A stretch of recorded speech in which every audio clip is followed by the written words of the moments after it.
بہت خفا ہیں شوکت بھابی. مجھے پتا ہے. وہ سمجھ رہی ہیں کہ آپ احسن بھائی کو لے کر الگ ہوئی ہیں. روشن بھابی، مجھے اگر آپ کے اکیلے پن کا خیال نہ ہوتا تو میں عمانی اماں کے ساتھ ہی رہتی. دیکھیے شوکت بھابی، ہم سے اکیلے نہیں رہا جائے گا. آپ نہ ہوئی تو ہم سے یہ گھر بھی نہیں چلے گا. عابد بھائی آئے تھے، چلے گئے؟ نہیں، یہی کہیں ہیں. ویسے اپنا اپنا نصیب ہے. ہمیں آپ جیسی نم ملی، دیکھ لیجئے عیش کر رہے. میں نے سنا ہے کہ میری شادی کو 10 برس ہو چکے ہیں اور ایک عدد بیوی بھی گھر میں موجود. کیا چاہیے آپ کو؟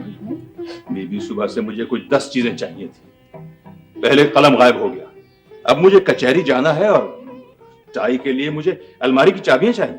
یہ پڑی ہیں الماری کی چابیاں. شہر میں فسادات ہو رہے ہیں، لوگ بے حد پریشان ہیں اور آپ مہندی لگائے رانی بنی بیٹھی. آپ تو ہماری مہندی اور چوڑیوں کے دشمن ہو گئے، اور نہیں تو کیا. ماشاءاللہ نصیب ہو تو آپ کے. بھلا میں کون ہوتا ہوں ان کے سنگھار کا دشمن ہونے والا.